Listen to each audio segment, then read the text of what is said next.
Alioune Tine, fondateur de Africa Job Center. Qu'est-ce qui suscite aujourd'hui cette rencontre à Saint-Louis? Écoutez, nous allons vers une présidentielle qui suscite beaucoup de polémiques, beaucoup de controverses, depuis d'ailleurs des années. Et ça porte sur la question importante, fondamentale de l'éligibilité. Donc la Africa Job Center a cru bon de faire un plaidoyer dans les différentes régions du Sénégal et de mobiliser tous les segments de la société, l'État, l'administration, les organes de régulation, mais aussi la société civile, les universitaires, les sachants, les organisations de femmes, les syndicats. Aujourd'hui, on a le grand plaisir d'être à Saint-Louis, où vraiment nous sommes très satisfaits de la forte mobilisation des gens, de les délibérer ensemble sur les conditions de l'organisation d'une élection présidentielle apaisée, d'une élection présidentielle crédible, d'une élection présidentielle équitable, mais surtout d'une élection inclusive qui permette à chaque Sénégalaise et à chaque Sénégalais de pouvoir choisir de façon souveraine le candidat vraiment qui porte son adhésion. Ça, c'est très important. Or, il me semble que tout porte sur ça.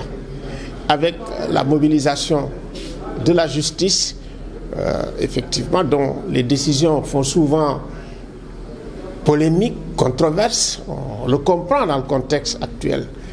Mais là aussi, ce qu'il faut reconnaître, c'est qu'on a des éléments de fragilité, de vulnérabilité qui troublent, si vous voulez, la stabilité, la sincérité ou la clarté de l'horizon de la présidentielle.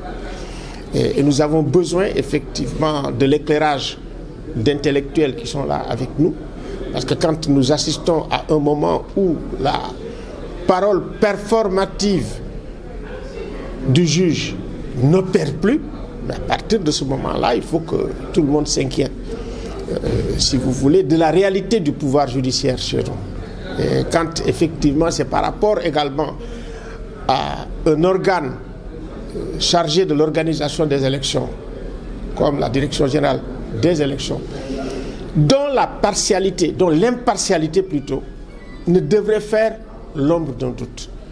Donc, à partir de ce moment-là, il est évident que, bon, nous avons les problèmes que nous avons et que nous avons besoin aussi d'intellectuels, de juristes, et tous les jours. Ce qui fait d'ailleurs la spécificité de la démocratie sénégalaise, c'est le fait de l'engagement d'intellectuels engagés.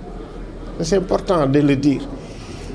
De juristes jeunes, moi j'appelle d'ailleurs l'école de Saint-Louis, hein, parce que Saint-Louis est vraiment très avancé. Et surtout, des jeunes juristes. À l'époque, nous, quand on était enseignants à l'université, les juristes étaient du côté des autorités publiques, n'étaient pas dans la contestation. Et aujourd'hui, nous avons de très jeunes juristes, vraiment très compétents, très courageux, parce qu'il faut beaucoup de courage pour le faire. Voilà, la facilité, c'est effectivement d'aller auprès des autorités et puis de gagner tout ce qu'on peut gagner. Et ça aussi fait que nous avons vraiment beaucoup d'espoir sur le développement de la démocratie sénégalaise. Justement, j'allais demander s'il y a de l'espoir. Vous pensez qu'il y a encore de l'espoir d'aller à une élection présidentielle inclusive, transparente, apaisée? Mais en quoi faisons-nous ça? Est-ce qu'aujourd'hui, on n'a pas atteint quand même le point de non-retour? Écoutez, on n'a jamais atteint le point de non-retour. Et aujourd'hui, le courage, de mon point de vue, c'est de réunir l'ensemble des acteurs impliqués dans le processus électoral et d'engager ce que nous avons appelé le dialogue de la dernière chance. C'est-à-dire avoir un consensus sur les règles, avoir un consensus sur les démarches, avoir un consensus sur effectivement les organes de régulation et de leur mode de fonctionnement.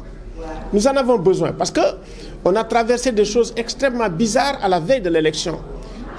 Si un certain nombre de candidats ne pouvaient même pas avoir des activités sans avoir la police devant, sans que les manifestations ne soient interdites, je veux dire même les activités politiques, parce que quand même les partis et les leaders à la veille de l'élection doivent avoir des activités politiques. Ça c'est déjà, ça fait partie des vulnérabilités et des problèmes. Si on en est là, maintenant, on va voir, hein, moi je pense que dès qu'on aura commencé à dire et à donner les noms et des leaders qui sont admis à compétir, déjà on commencera les contestations, on commencera autre chose. Donc il faut anticiper tout ça, anticiper également sur une campagne électorale pour qu'on ait une campagne électorale qui soit un bon débat politique sur les programmes, sur les visions, sur les solutions à apporter aux problèmes sénégalais. Je pense que c'est ça l'essentiel, et avoir aussi une situation post-électorale qui permettra au président élu, quel qu'il soit, vraiment de pouvoir travailler dans la sérénité et dans la tranquillité. Et pour ça aussi, nous avons besoin de débats, et le débat, que le débat soit ouvert, permettant effectivement aux Sénégalais de choisir en toute sincérité, de s'impliquer individuellement pour des élections transparentes, des élections inclusives, permettant le choix souverain vraiment de chaque Sénégalaise et de chaque Sénégalais pour le candidat qui a sa préférence, pour les projets de société qui ont leur préférence. Voilà. Donc ñu laaj la ndax effectivement yaakaar am na Sénégal ngir présidentielle yi mu nekk jàmm leer ñëpp bokk lan war def pour loolu am. waxtaan xam nga yàgg nañu am ay élections yu jafe Sénégal ay élections yoo xam ne sax dañ daan tëj urne yi rek ñu jàpp tëj mais jafe-jafe yooyu yëpp li tax ñu dem ba am alternance waxtaan a ko andi code consensuel bi waxtaan moo ko andi 88 ci kaso la Ablaye Wade nekkoon Abdou Diouf di waxtaan ak moom di seet nan la ñuy génnee ci jafe-jafe yi donc jafe-jafe bii ñu am mën na am sax mu nekk opportunité su fekkee ne toog nañu waxtaan xool ñun ñëpp nan la ñuy amee consensus maanaam nan la ñuy déggoo ci ni ñuy doxalee élection yi ba mu dem ak ci doxalinu ñi nga xam ni ñoom ñoo impliqué wu pour que ñu am organisation élection bu baax ak justice bu baax parce que dañu nekk ci enjeu yu rëy ci Sénégal tey xam nga li ñu gis mosuñu ko gis à peu près presque 270 candidats mosuñu ko gis am presque 80 candidats yoo xam ne dem nañ déposer mosuñu ko gis donc am na ay enjeux yu ne ci ginnaaw donc pétrole ak gaz day taal réew parce que du waa réew mi rek a ko soxla am na ñu leen ko gën a soxla donc pétrole ak gaz boo ko amee déggoo dafa baax ci biir réew mi féewalente baaxul donc il faut ñu déggoo ak nu mënti demee te déggoo ci nan la ñuy def ba nga xam ne danañu fal nit boo xam ne li nga xam ne mooy yitteem fexe ba nga xam ne Sénégal jëm kanam doomu Sénégal jëm kanam loolu moom mooy yitte bi donc waxtaan ñun dañ koy wax ba tey waxtaan du wees waaw fi ñu toll sax mun nañoo waxtaan wala bu ñu demee ba nga xam ne génn nañ ci mbir mi ñu waxtaan parce que waxtaan boo amul ba féewale am bu ñu demee ba nga xam ne am nañ ay élection wala ñu fal koo xam ne ñun ñi dañ la naan yow reconnaître ñu la comme président ay jafe-jafe